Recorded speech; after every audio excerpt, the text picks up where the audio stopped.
We're just about ready to turn the podium over to our keynote speaker this evening, but a couple of quick procedural announcements first.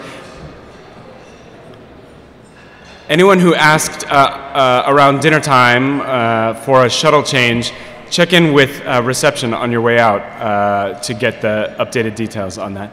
And the shuttle back to the hotels will leave here at 9 p.m. So just a couple of final words on my part before we close out. I have spent the weekend looking around, and I see, even here at dinner, central bankers and monetary theorists, graduate students, people of all kinds, people that I know from many different places, and I see you all exchanging ideas and talking together and building something of a community. It is, to me, quite encouraging. So thank you for that. Just a few words of thanks to all the CG team, to Paul and Rohinton and Fred and Colleen. Thank you very much for having us and for all your work. A very, very special thanks to Agatha and Lauren, who did a huge amount of work before the conference.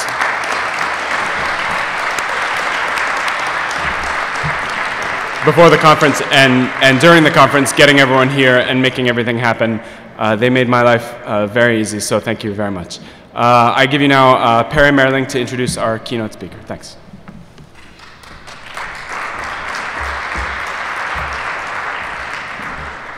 And of course, we want to thank Dan. Yes.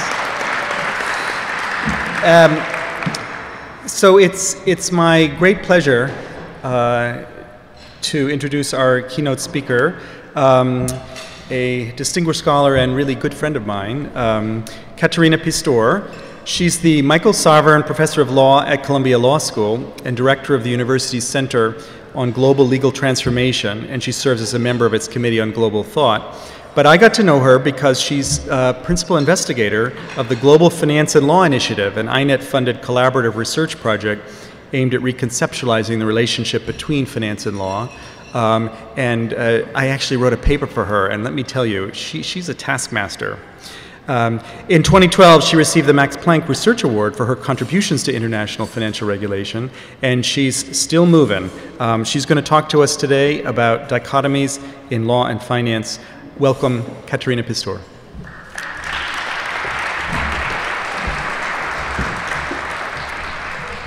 Thank you very much.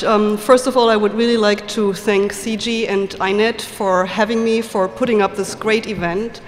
And I also want to thank all of you, because I have to say this kind of economics conferences is actually also fun for non-economists. And I've attended a lot of economists' conferences in the past, and for the most part, the big issues are background music to methodologies that are not being questioned, so that people can poke holes into each other's models, whether econometrics, algebra, or game theory. So going back to big issues and putting methodology back on the table, I find really stimulating, and so thanks for doing this all together here. When I wrote my grant 2 years ago, roughly, to launch this project, the Global Finance and Law Initiative, I had some conversations with INET people, and at the time I was saying, if you really want to change the way we think about the economy, you cannot only talk to economists. Precisely because economics has been so expansionary and almost imperialist, you have to talk to other disciplines. And in particular, you have to talk to lawyers, because they have translated for the last 40 years economics into hardwired regulations, laws, and legal interpretations. And we teach this stuff daily at law schools. We don't even teach an introductory course in law and economics anymore, because people feel that it has made its way into all disciplines anyway, so we can do away with that. But it's done in a highly non-reflected fashion, and I think if we wanted to really change the way we think about economics and govern economics, we have to bring the lawyers back in. So I'm all the more grateful for having received some startup funds from INET to launch this initiative. And what it was really was an initiative of bringing 9 scholars around a table from economics, law and economics, and socioeconomics to rethink the relationship between law and finance. And when I first argued that you have to talk about to lawyers because they're important for translating economics, I think after having spent 2 years with INET Money thinking about these issues, I have become more radicalized. And I would now say you cannot even understand finance if you don't put law up front and center.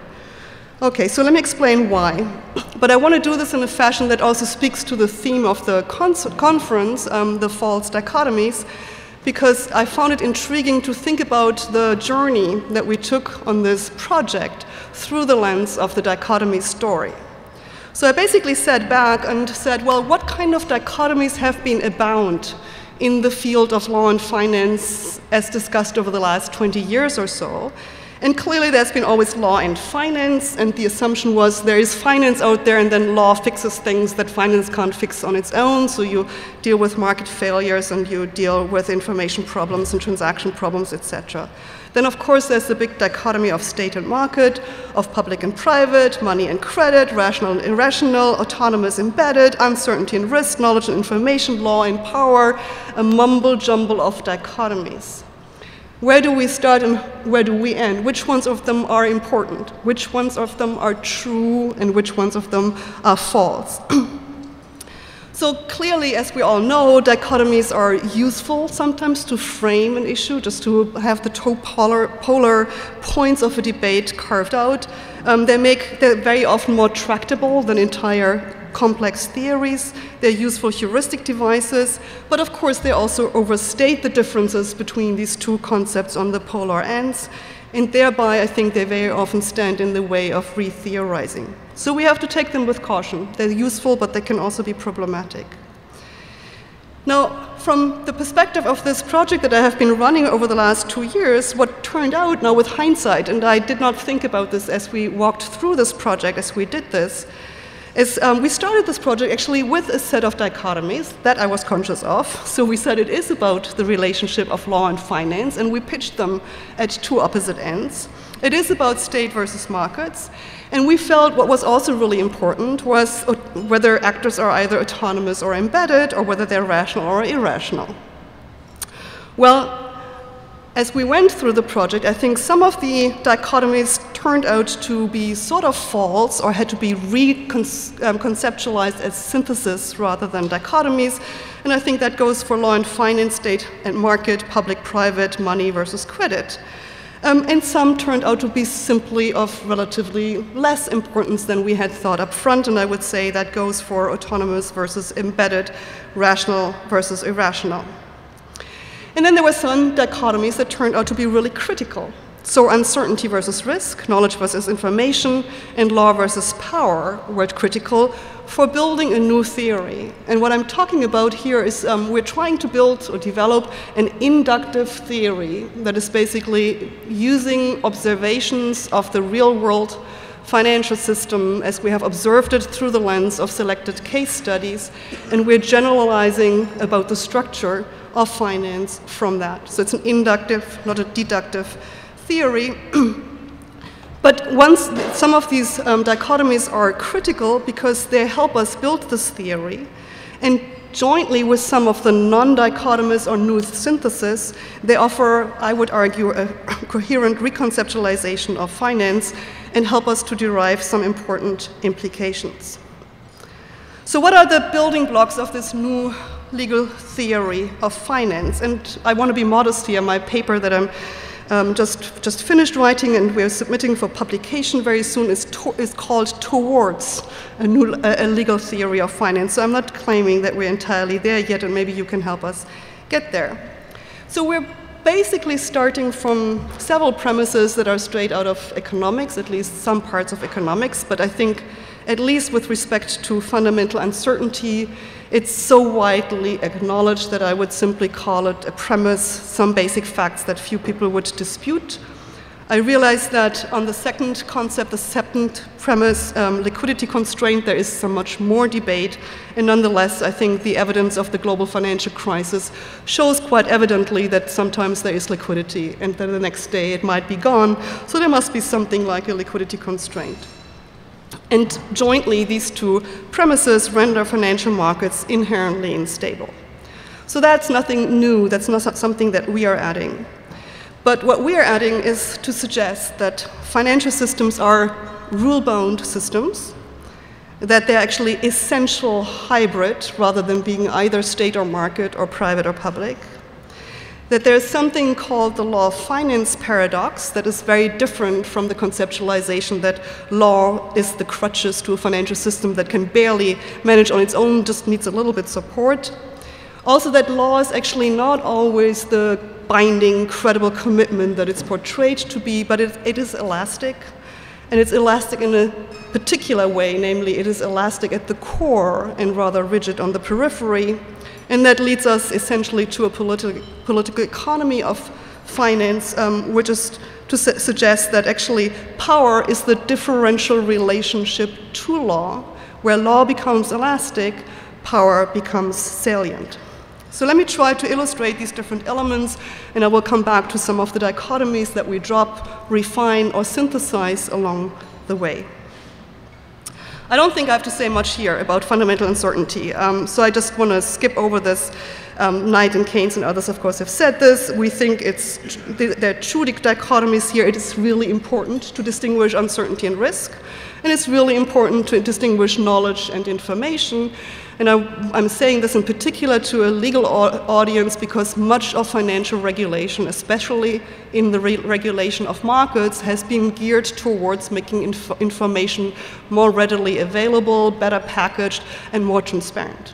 But if we're also dealing with issues of fundamental uncertainty, that cannot be enough. And if we're just doing this again and again, we're fooling ourselves. So I can skip that. Liquidity constraint, those of you, of course, who have read Keynes and Minsky and many others, including Perry Merling here, are familiar with that. It is important to realize that in this kind of story, we have to drop one important dichotomy, which is the dichotomy between money and credit, because in the end, all the financial assets that are created in one way or another have to be convertible into that money, which is actually the high-powered money that is backed by a sovereign. So there is a continuum from state money to private money. These are not fully distinct things. Importantly, financial assets, or IOUs, are issued by many different players that can be private and public. That's all fine. But not all of them are equally credible. And the credibility, in fact, is a function of the ability to convert them at some point into state money. The fact that they are not all equally credible also renders the financial system inherently hierarchical, as Perry has explained in several of his writings. So here are once more the elements of our legal theory of finance. Finance is a rule-bound system. It is essentially hybrid. There's a law and finance paradox. It is elastic, and power is the differential relation to law. What do I mean by saying that finance is essentially a rule-bound system? Well, start from the bottom. Every financial instrument that we enter into is essentially a contract. I think most of you will follow that far. It's a contractual arrangement. I owe you something, and I pay in the future, but I get something from you in return today. Clearly, you can enter into that without legal backing. But once we want to talk about a market of some scale, we have to ensure the enforceability of these instruments.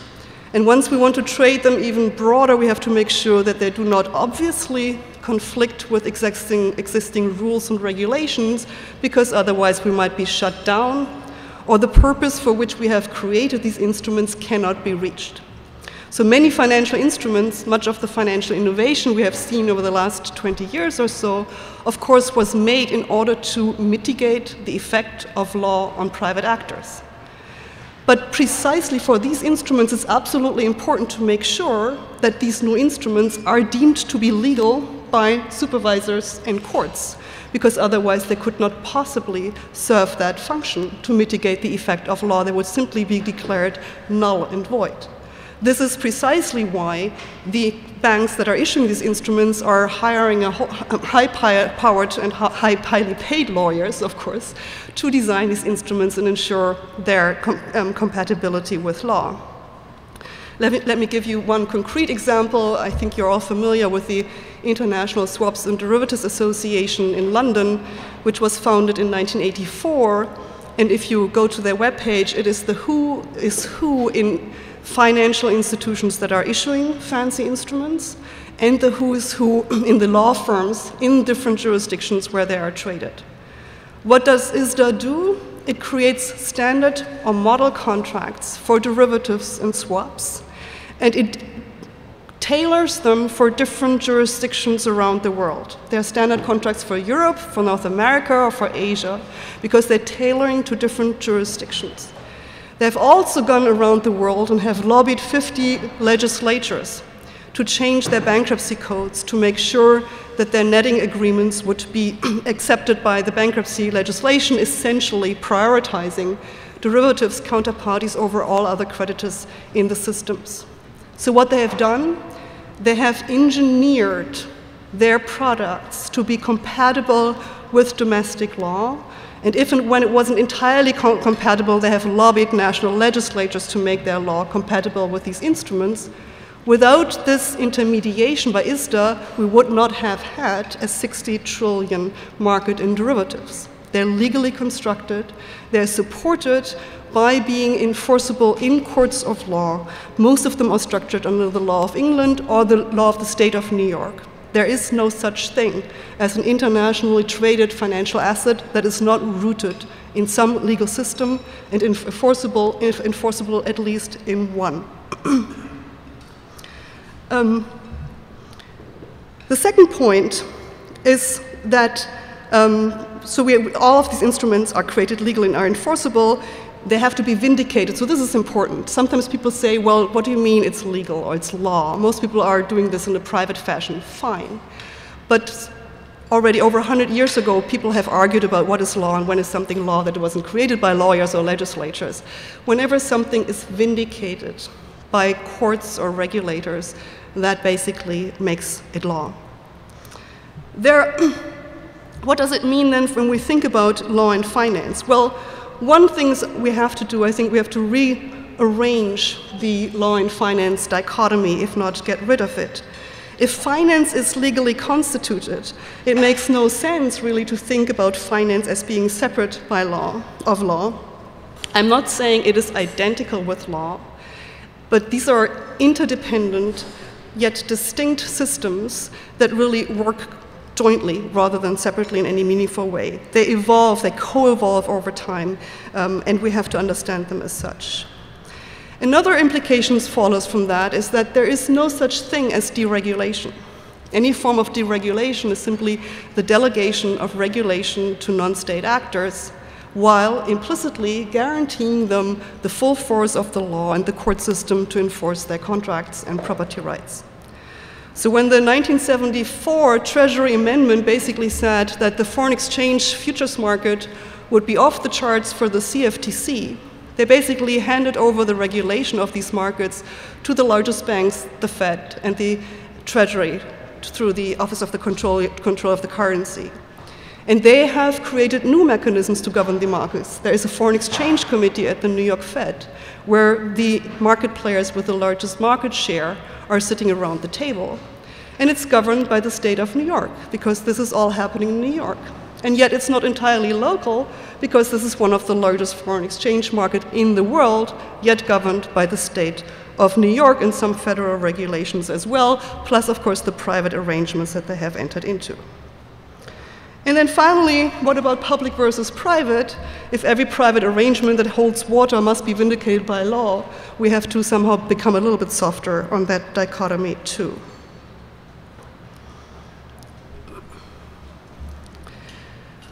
Let me come to the next and somewhat interrelated point, which is to argue that finance is neither public nor private, market or state. It is hybrid, and it has essential hybridity characters. And I want to sort of give Perry, together with Geoffrey Hodgson, the credit for coining that phrase at our workshop in September, where we pulled all the elements of our theory together in a final workshop. It's essentially hybridic.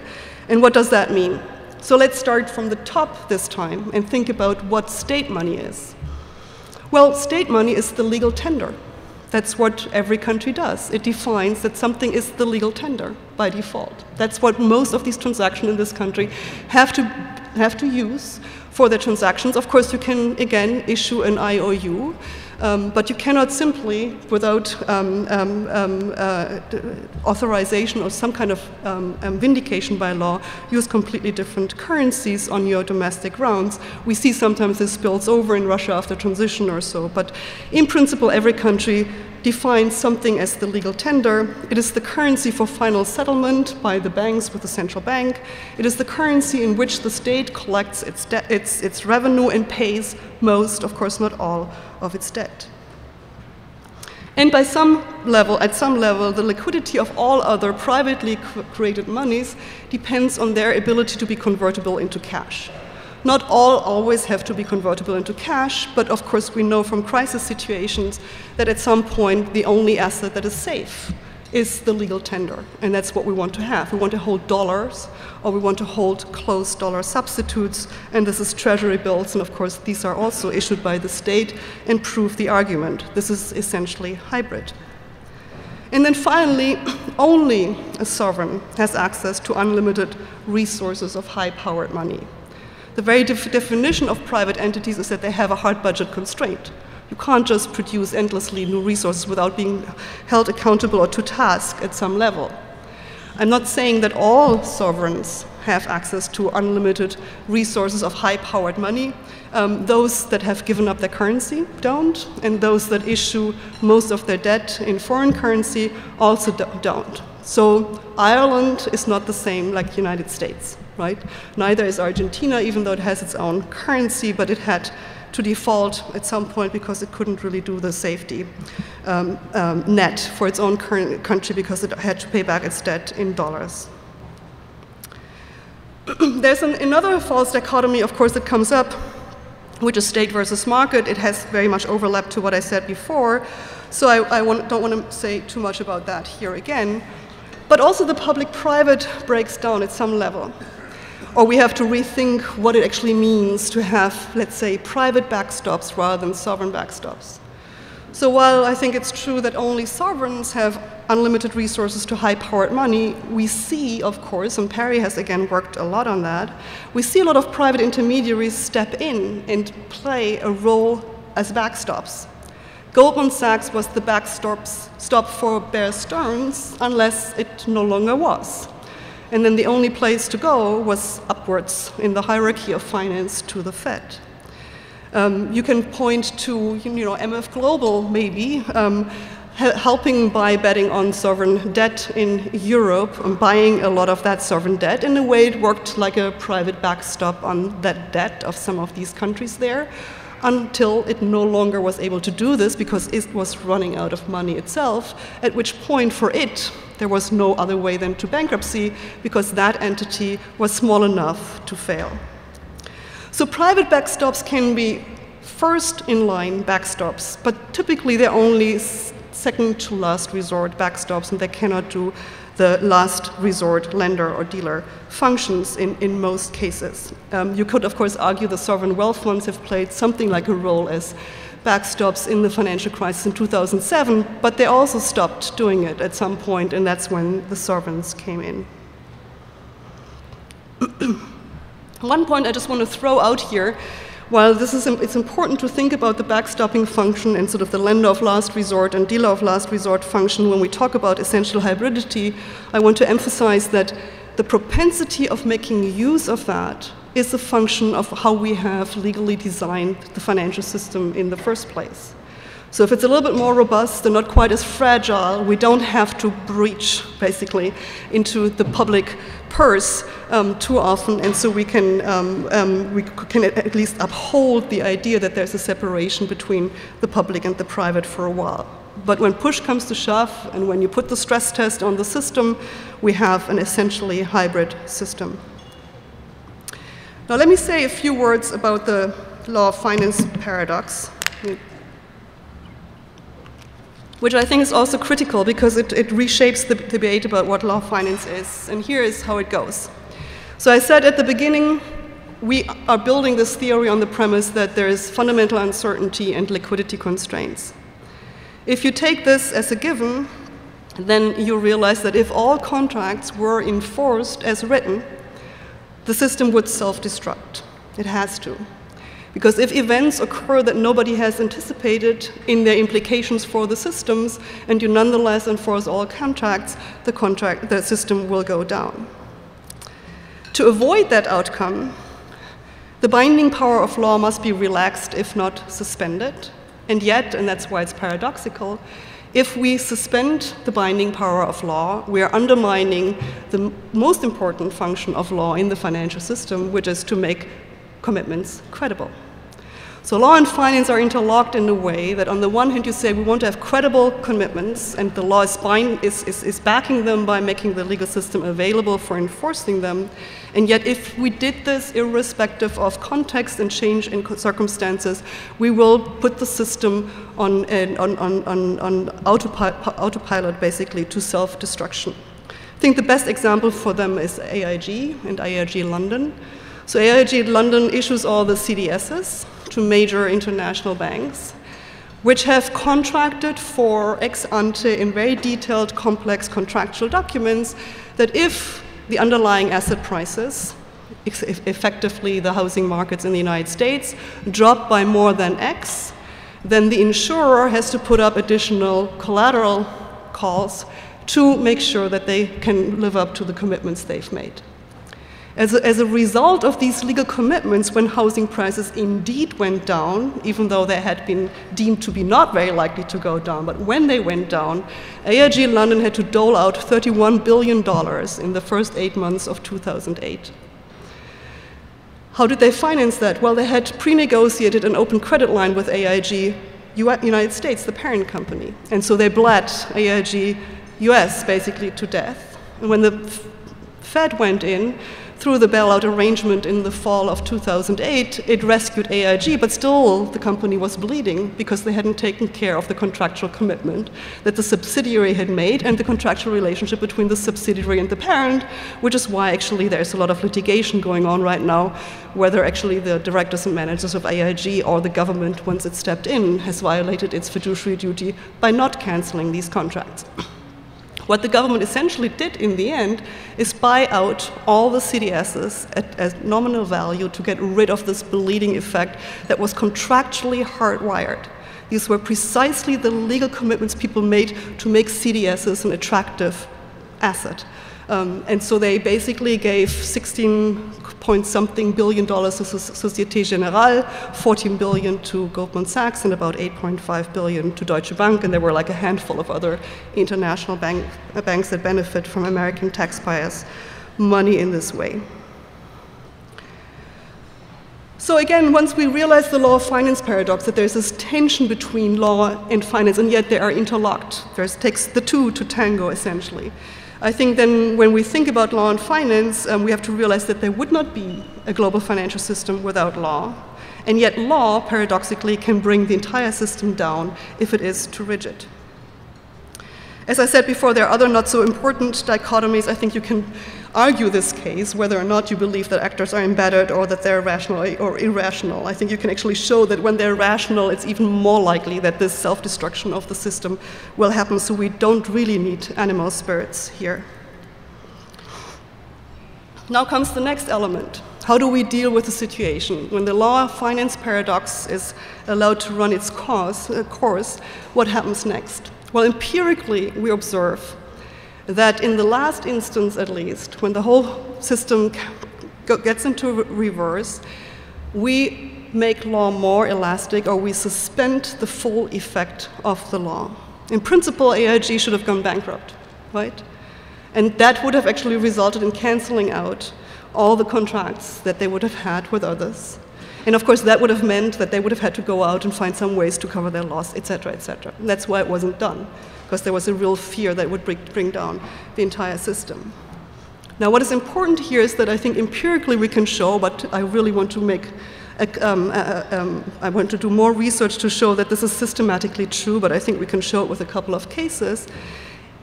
In general, the pattern seems to be that law is more elastic at the apex or core of the system than on its periphery. Under the Federal Reserve Act, the Fed could lend against adequate collateral. If you look into any private arrangements about lending against collateral, the collateral will be highly specific. When you look at the design of swap contracts, these are tens, if not hundreds, of pages of detailed legal commitments. If you look at the swap contracts between the 5 major central banks, there are 7 pages. These are gentlemen's agreements. We will help each other out. They are negotiable and renegotiable. They are elastic at the core. Now, if you think about the implications of that, again, for our dichotomies, we can see that, again, state versus market, public versus private is a little bit problematic. What really matters is where you are in the hierarchy of the system. If you are private, but you're very close to the core, you're very unlikely to go under, witness Goldman Sachs. If you're sovereign and you're on the periphery, you might, however, go under, witness some of the countries like Argentina and others who have actually defaulted in past debt crisis, or witness the fate of Greece, which I think has become, by now, probably sufficiently peripheral to have open discussions about Brexit again. And then, of course, then we're coming to the final element here. When you think about the fact that law is actually not equally binding on everyone, but that there's a systematic pattern of law being relatively more elastic in some parts of the system, and this applies, by the way, both domestically and globally, then we have, I think, a road to start building a new political economy of finance, because precisely where law is elastic and can be suspended, power becomes salient. So we have to think about who makes these decisions, how are these agents made accountable, for whom are they making them, and what are the costs or the distributive effects of these decisions. So why is power important? Well, there is no legally enforceable claim to be rescued by public or private backstops. That is done at the pure discretion of these backstops. Goldman Sachs was not obliged to roll over the credit obligations of Bear Stearns before it failed. It did that because it wanted to stabilize the system, and when it pulled out, Bear Stearns had no legal claim against Goldman Sachs, at least not on those grounds. So going back to Bruce's presentation over lunch, yes, you get raped, or the probability of getting raped is much higher if you're further on the periphery than at the core of the system. Tragically, we don't necessarily have the choice as to where we are, and the same, of course, goes with the victimization of rape cases. So it's ultimately in the discretion of the backstop whom they decide to rescue. To give them credit, don't want to say this is a complete conspiracy theory. I think if you look at what the Fed did starting in the spring of 2008, it actually viewed the system as hierarchically structured. All the different facilities it created before it even started buying all the assets that Perry talked about today, it created liquidity facilities first for the primary dealers, those dealers who deal in US sovereign debt, then in those who fund the primary dealers, and then in those who fund the funders of the primary dealers. And only in November did they throw out a facility that would also deal with intermediaries that were funding housing or commercial paper and other assets for the real economy. So for the Fed, it was absolutely clear what was needed to protect the system. You want to keep funding the funding of the sovereign, and then those who are directly or indirectly related to that. So again, where law is elastic or becomes elastic, power becomes salient. That is in part a function of the legal or contractual design of financial instruments, but also of our allocation of powers in the division of power between home and host country regulators of financial intermediaries. It becomes a question of legal interpretation in times of crisis. Look what the ECB has done with the treaty that basically says, and you cannot basically give or buy the bonds of sovereigns. Well, what about sort of the latest round of quantitative easing in Europe with the outright market transactions. What is that? It's a creative way of finding a way around that to stabilize the system. I'm not saying this is wrong. I'm just saying if this is happening, we also have to realize how it happens and what role law plays and when law really has to be made more elastic to support the system in the end. And of course, it's a question of enforcement too. So the relationship between law and finance, or law and power actually, is an interesting one. Law, of course, is designed very often to constrain power. We're trying to rein in discretionary decision makers, which is why Congress has shut back in the Dodd-Frank Act and has said the Fed will not have as much discretion next time around. On the other hand, power can suspend the effects of law, and that's what central banks have done quite frequently and maybe should have done. But on the other hand, if we want to have legal accountability, we may want to reduce the probability that the central banks have to do this too often. And if we don't, we shouldn't be surprised that the central banks become increasingly politicized, because what they're taking are essentially political decisions. So in a nutshell, the legal theory of finance basically says that starts from the premise that markets are unstable. That's a function of uncertainty, fundamental uncertainty and liquidity constraints. It is a rule-bound system that is essentially hybrid between markets and state, public and private. Law's function here is to vindicate financial contracts as credible commitment devices. And yet, that's the law and finance paradox, the strict legal commitments that are required to build large-scale financial system, if put together with fundamental uncertainty and the inherent instability of financial markets, can result in the self-destruction of financial markets, even without starting to talk about fraud and all the other things, which of course happen too. But even just on a pure legal basis, this is the logic of the system. In the last instance, therefore, it is an exercise of power, not necessarily law, that determines whether or not the system will survive. So I think, again, so if this is a theory in the making, there's lots of research that has to be done. I think we want to document much better the legal interconnectedness and the kind of legal commitments that different players make. I think there's vast room to develop predictions in a dynamic setting, especially when we throw in the political economy. So what do actors do to make sure they're close to a viable backstop? Do they make strategic moves and do they pay off? How can backstops make sure that they still retain their backstopping ability? What happens if the Fed says no next time because it's legally constrained or doesn't have the political clout to do this again? Will China step in, and what does it mean in terms of who is actually at the very top of the global financial system? So there are a lot of ideas to play with, and we're starting to develop this idea, and I'm hoping to build something like a PhD program with partners in Frankfurt and London or Oxford and hopefully later in Asia too, to develop some of these ideas further. But let me just close here by saying a few words about how we got there.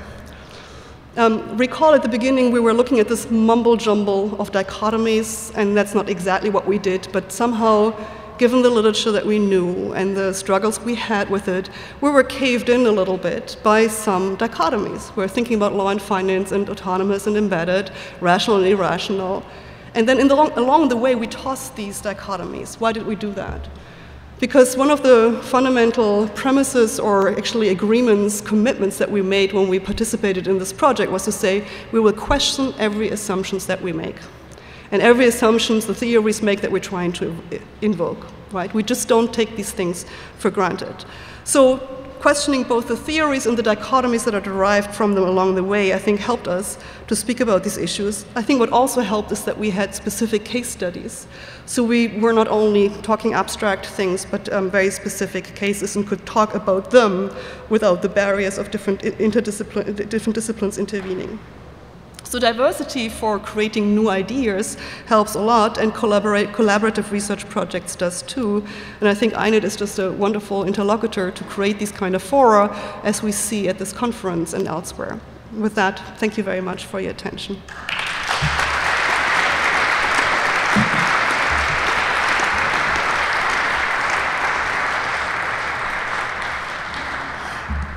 So the shuttle buses don't come until 9. So we have plenty of time for discussion, and what a provocative talk this has been. Are there microphones floating around? Yes. Okay. So I open the floor. I can't actually see. There's like a light here. But, so he's making his way around. Yes.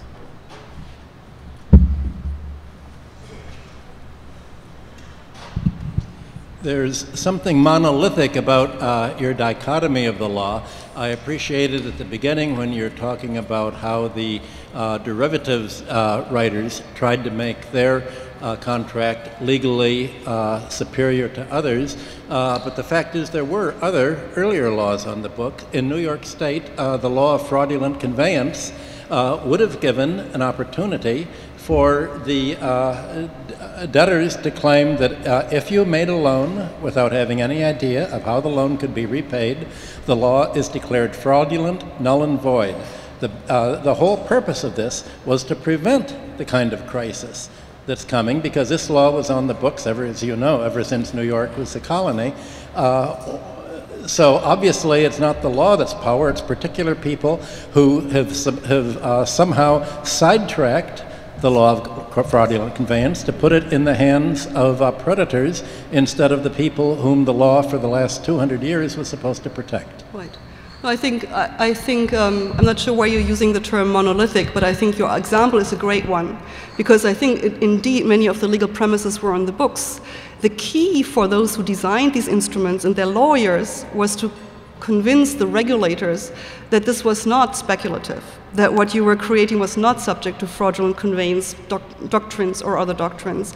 And that's, I think, part of the negotiations that took place, precisely to make sure that these instruments looked as if there was a real asset rather than just a speculative interest, which would have brought this into the fraudulent conveyance camp. But that's part of what the legal engineering of new financial instruments is all about. Why did regulators go along? I think there's maybe also here political economy. Why didn't the courts strike them down? Well, you know, as courts sit there, there are reactive law enforcers. And they're the ones who would actually enforce such an instrument. So you have to build some cases that come to the courts before they can start invoking these principles. We're seeing some of that now with ex post facto, but very often, precisely because courts are reactive, they come too late to shape the process of financial innovation and the building of these markets.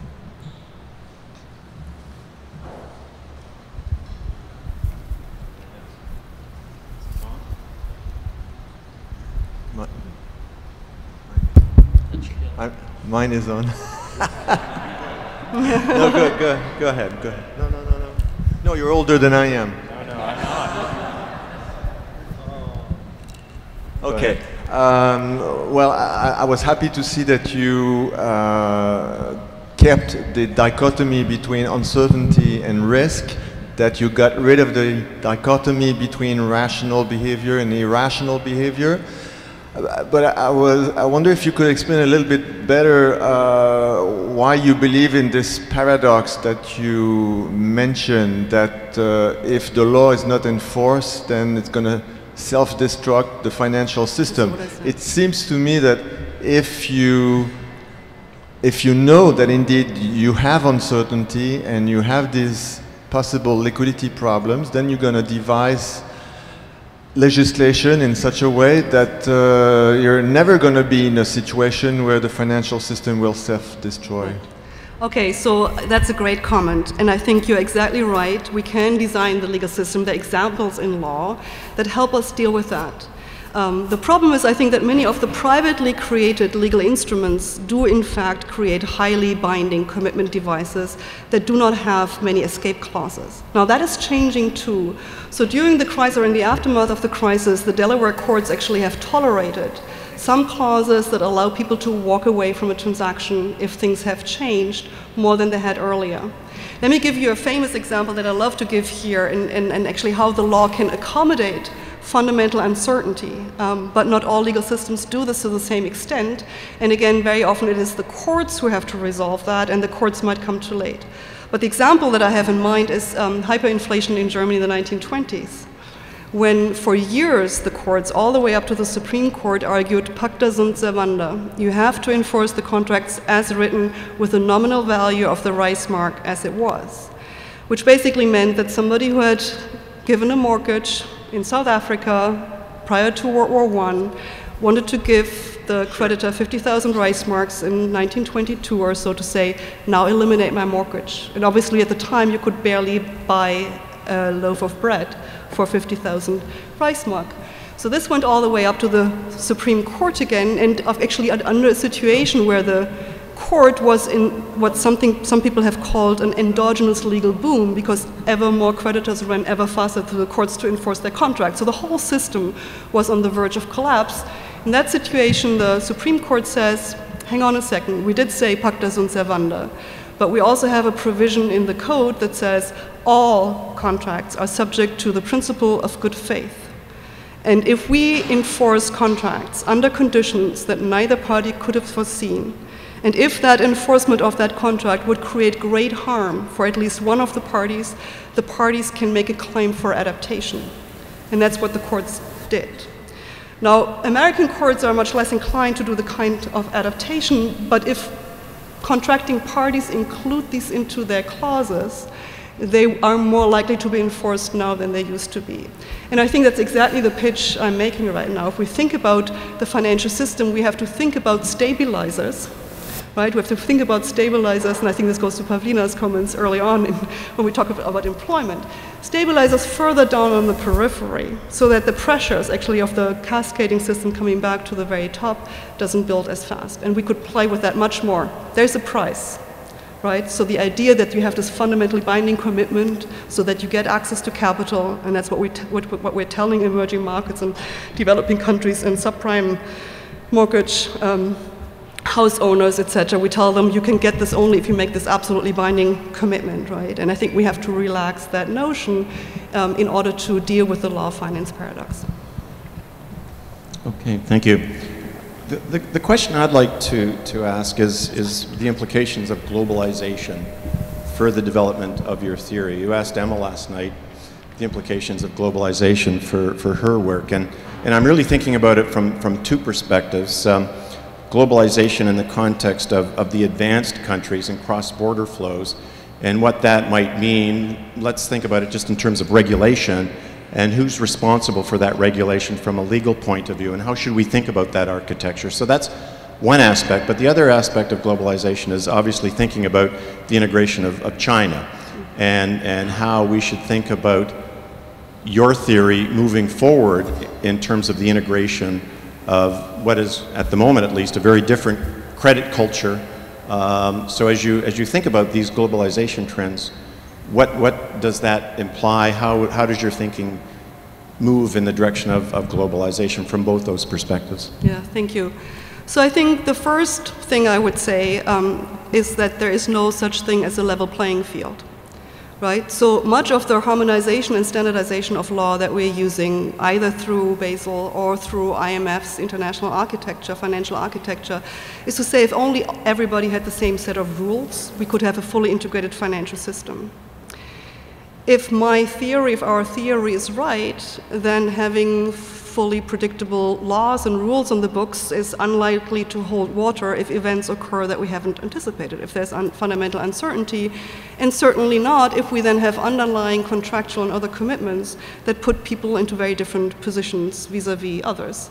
So if finance is hierarchical and global finance is hierarchical, building legal systems with fixed predetermined rules creates a particular mechanism that will reinforce the divide between the periphery and the core. So that's my first response. The other response would be to say that I think we have to think about this slightly differently for different financial instruments. So if you think about foreign exchange markets, they're probably the largest transnational markets that we have. But most of it is happening in London and New York, and the agents or the intermediaries who trade in them are governed by English law and the law of New York. So you don't even have to think that global. You just have to think where the action is. And there, I think, again, we have to think about where power comes in, right? Sort of who is governing them and how is this done, and in particular. Sovereign debt, fascinating thing, right? What do we do with sovereign debt? We do not have a global resolution mechanism for sovereign debt, and Kruger proposed this about 10 years ago. Instead, we have all agreed that CACs, collective action clauses, are the solution. But what do CACs do? They say, in the event that the parties want to renegotiate, here's a voting mechanism to do so. They do not do what I just told you the German Civil Code does, in saying if there are circumstances under which it would be harmful for one of the parties to enforce this contract, and neither party could have possibly foreseen that, you can ask for adjustment, which requires you have a third-party arbiter to go and do it for you. That's what CACs can't do. So I think if we want to have a resolution mechanism, or actually sort of an earlier control of sovereign debt markets, we need something where the debtor countries can say, stop. We cannot go this way anymore. And I could go on. So let me just, China. So all financial markets are institutionally and legally constructed. So I have taken a look at inside the Chinese financial system about 2 or 3 years ago and looked at the governance structure of the financial system. And so I want to qualify when I say everything is legally constructed. It is in China, but not only legally, right? So yes, they have all the laws that we can think of right now, and banking regulators and securities regulators, and they don't look that different from ours. But the shots are called elsewhere. So when you look at the top people in the top privatized banks, and you look at where they come from and where they might also sit, you're coming up with a cadre of about 150 top personnel who have almost all, spent at least 5 years in the Ministry of Finance, the People's Banks of China, or another key state organization, and have been promoted to their current positions by the Communist Party of China. So where law becomes elastic, power calls the shots. In China, I would say much of the governance of the financial system is done through human capital management, not through regulation, and is very much in the hands of a particular committee in the Communist Party. And the question I asked myself then when I wrote this paper is, how will this system work when you internationalize? And there are 2 ways you can go. You can say it has to completely change.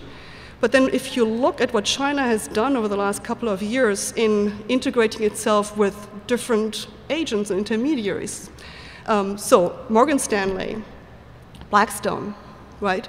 CIC, the China Investment Corporation, it creates long-term relations.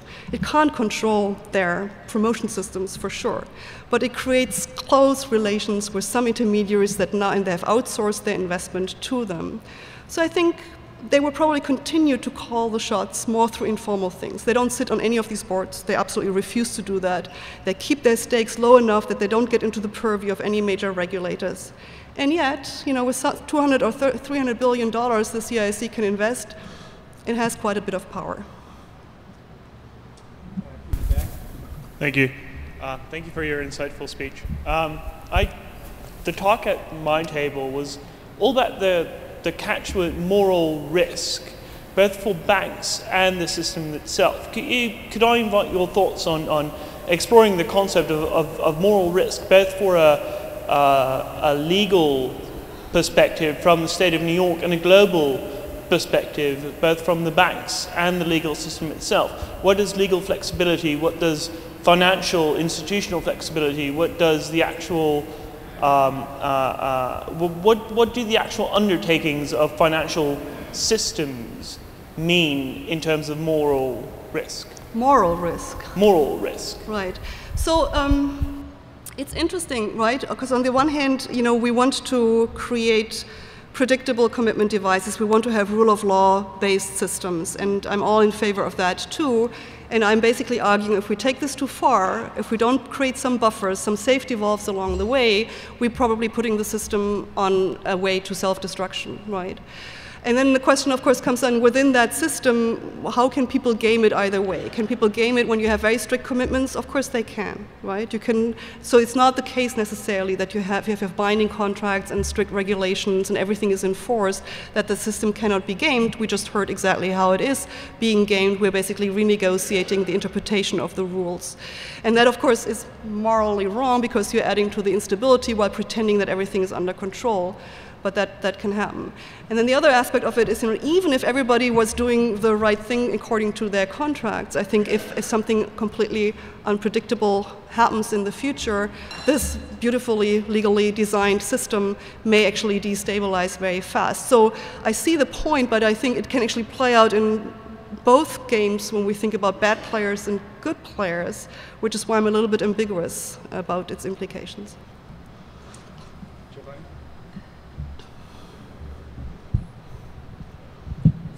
right? These are more two comments than questions. I mean, the first one is flagging the importance of the distinction that you made between knowledge and information and risk and uncertainty. I think this is crucial, and if one takes it seriously, one should stop, should ban any modeling of financial market have as a multitude of agents having the same probability distribution or whatever, an approximation to the same probability distribution, and simply having different risk aversion.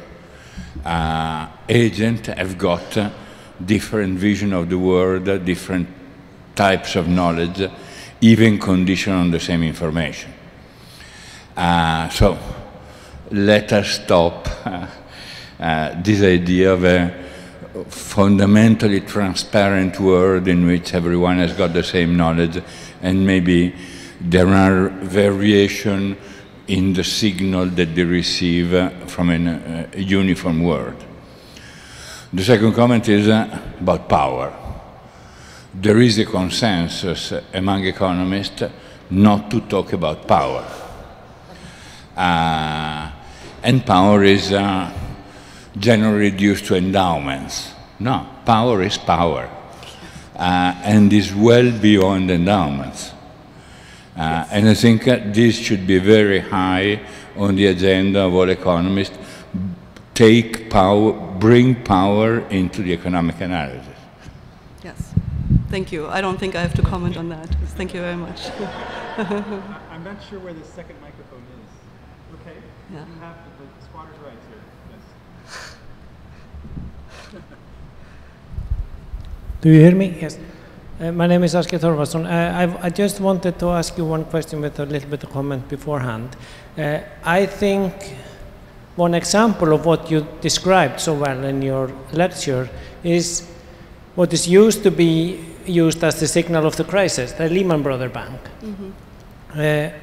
Because based on the case studies I've done in my research on the Scandinavian banks, all the bankers I've interviewed there said, Lehman was no problem for us. We solved it in, the collapse of Lehman Brothers was all contractually backed with collateral in cash, and we had gone out of that exposure 1 week after they fell. Yes. So I think that's an example of a legal structure that actually holds. So maybe the problem's more somewhere else than Lehman. But then I haven't looked at it. But my comment is then on if you could give feedback on the regulatory arbitrage when we are talking about the globalization of the financial market and between countries where we have the regulatory arbitrage. Thank you.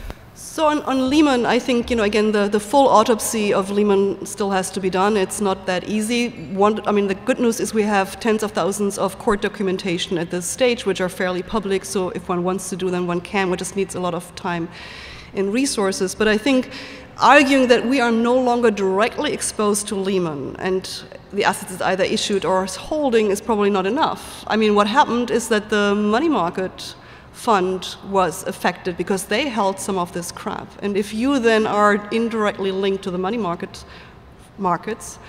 you might be exposed to that. So I think the interdependencies are much more complex. Some of them are legally designed. Many legal instruments make direct reference to other assets.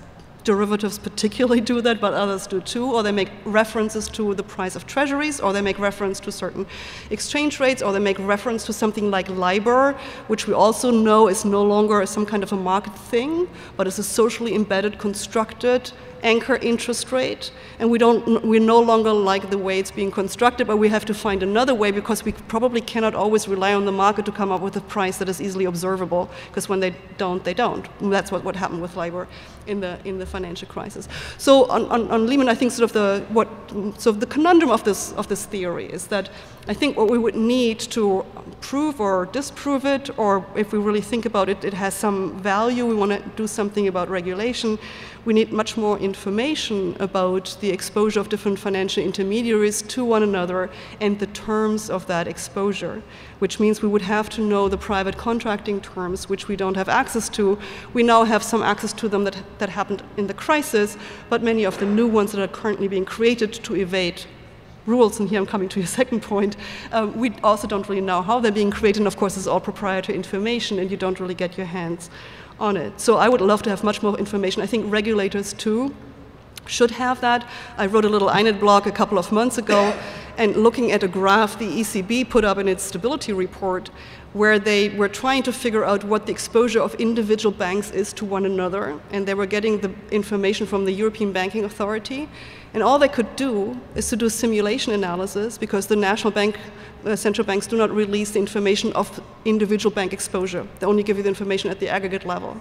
So if I don't even know the volume or the value of the exposure, and I do not know the underlying legal structures, I cannot fully understand the relative stability of my financial system. I think we need more information. Now, on the regulatory arbitrage point, I think this is just part, of course, of a competitive financial system, that you arbitrage around rules. If you want to get a competitive advantage over your competitor, one of the ways of doing that is to make sure that the costly regulation affects you less than your competitor. The problem is if you have a highly competitive financial systems where yields have been squeezed out everywhere, and the regulators have allowed a legal plural or dualist system to emerge by delegating some rule making to some, so making the cost lower and allowing people to easily migrate between the two, you're setting yourself up to a system where regulatory arbitrage becomes the most important issue in improving your competitive advantage over others. And I think that's a little bit where we are. So we have in the back, and then here, and then here. Yeah, you touched on something that I've seen, that the financial innovation is often aimed at circumventing regulation.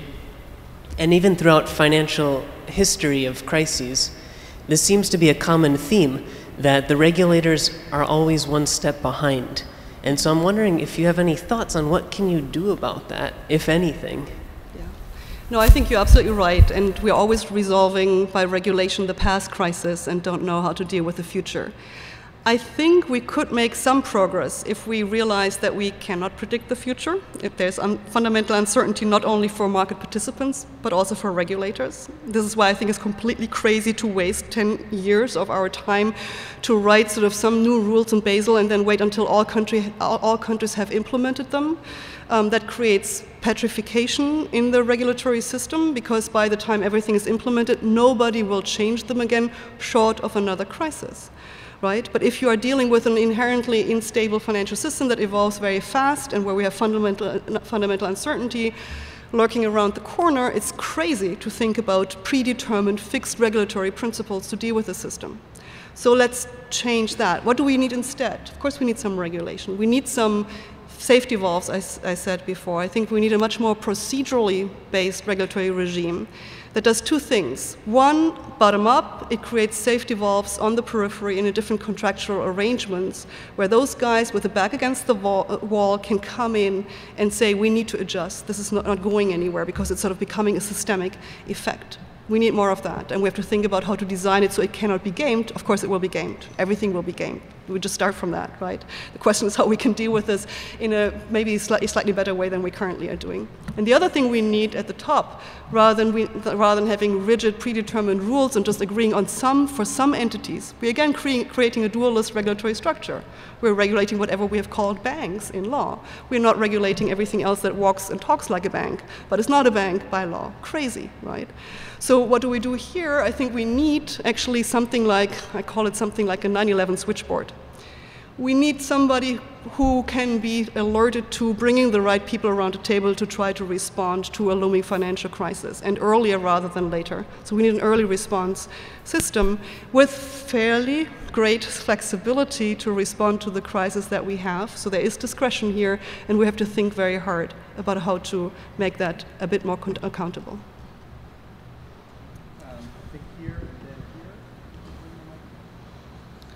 Yeah, so I think my question is a follow-up to this one, but so the theme is dichotomies, and you had many of them, but I want to throw a new one, which is the one between complexity and simplicity. So Andy Haldane has a speech that is making the rounds in the past few weeks on saying that the financial system is increasing in complexity, and the reaction was that the regulatory system had to increase in complexity as well. So Basel I had simple capital requirement ratios, then there was off-balance sheet transactions, so Basel II became more complicated and model-based, but that didn't quite work. So what the new response should be.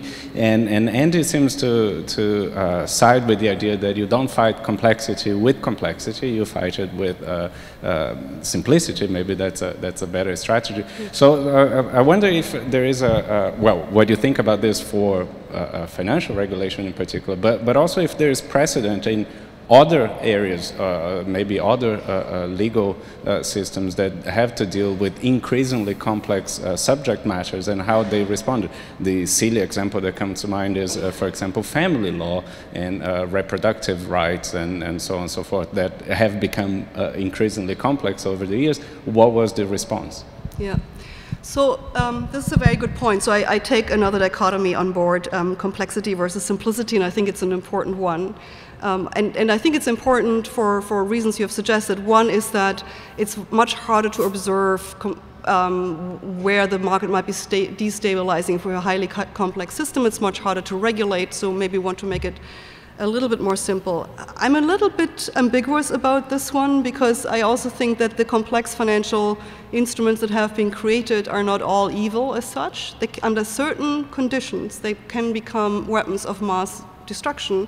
Particularly, I think, if we just lend to them without looking closer the full coercive powers of the state, and thereby make them credible and scalable in that sense. So I think, but I don't want to just close down the entire derivative markets. I think that would be crazy too. So if we think about complexity, we have to think about what we mean by that, and I think we can actually have more simple responses, again, by the law actually withholding its enforcement power on certain conditions, right? Saying we will enforce if these and those requirements have been met, otherwise we will not, or we will not commit ex ante to do that.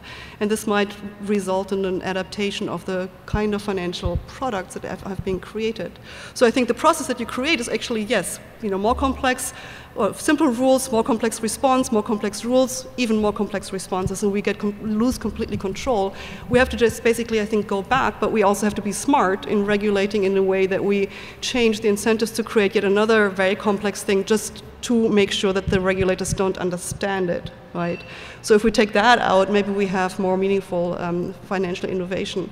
Other areas of the law that have been complex, family law, you might, but still I think it's much simpler because we actually have only few agents that can be, can incentivize them in different ways how to organize around.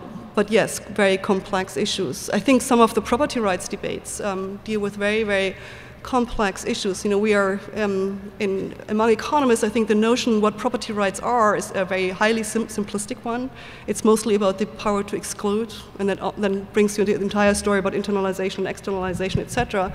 If you look into real legal doctrine, you find highly complex, nuanced property regimes, very different for marital property than for IP or for trusts or for corporations. So there are actually adaptations to specific configurations that have evolved over time. And I think so in finance too, we probably need some more tailored responses, which is why I think we have to have more safety valves further down in the system to deal with some of these issues and create room for nuanced responses which don't have to be necessarily complex. Yes.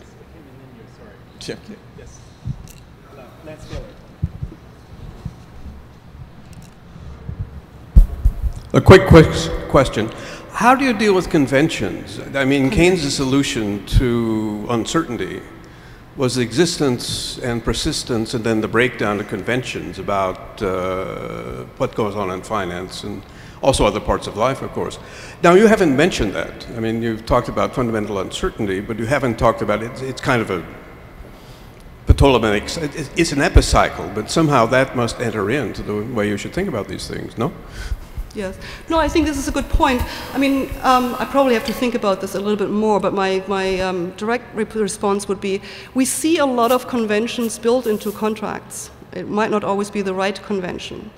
So what do law firms do when they create a new financial instrument? They take the template from the last and throw in a couple of extra things, because they don't really know what they're doing either.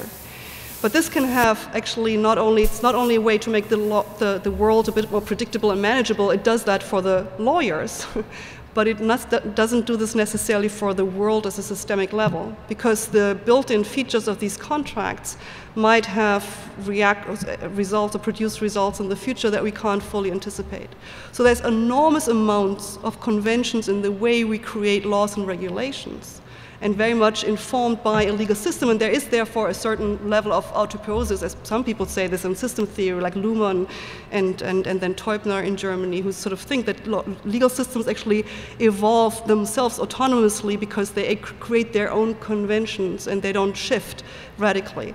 But in doing so, they're not necessarily, they're making the system predictable for the legal actors, but not necessarily for the financial system, and if both are intertwined, I think we don't know really what the combined reaction would be. But I'll think more about this.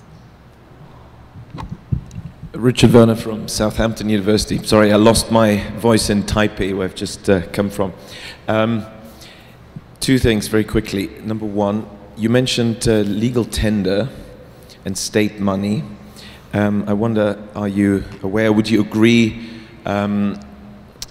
with the following, that I think we have basically two types of legal tender: the jure, the formal legal tender, the official legal tender, if you want, which I think would recognize, and then the de facto unofficial legal tender, which also exists, because, for example, the state in almost all countries has chosen to accept private money in lieu of tax payments, namely money issued by banks. Because of course legal tender is a diminishing part of the money supply, 3%. Yes. 97% is actually bank money, which technically, legally, is not legal tender, but in practice serves as legal tender. Secondly, Michael mentioned the state of New York law on fraudulent conveyance. Another example, which I think is also very relevant for the financial crisis, of course, is you mentioned the CDS contracts. Now, when we teach those to our students, we explain them as insurance contracts, because that's what they are, and like options, and that's why you have a premium. However, well, in fact, the law was very good on this, insurance contracts. We have a law, 1788, the Insurance Act in England, which says that you can only insure something that is at risk for you, the person who's insuring it. And that prevents, of course, speculation, all sorts of risky results and negative outcomes for society. Now, what then happened was that the lobby power that you mentioned was used by the banks and AIG and so on to argue in London and New York that, well, these derivative contracts, traded derivatives, CDSs, are not insurance contracts. And their logic was actually quite surprisingly simple, or not really convincing. The logic was that they were arguing, well, they couldn't be insurance contracts, because if they were, they would be illegal. In any case, the law was right, but we saw the lobbying power interpreting it. And that's, I think, a really important theme. So I would agree with, is it Sergio? Sorry. Right. I would entirely agree with you that power seems to be very important, because, yes, the law is important, but if we have power and powerful groups that can interpret at will, then isn't that really the important issue? Right. You mentioned China, that, oh, they have laws, they have institutions, but actually there's a bunch of people who interpret them as they will. Well, hang on, isn't that exactly the same in London and New York? Would you agree? Yeah. No, I think these are very good points. So on the legal tender first, absolutely, it doesn't play the same role anymore. It's still, of course, on the books, and ultimately the validation of the non-state monies depends on the state accepting it.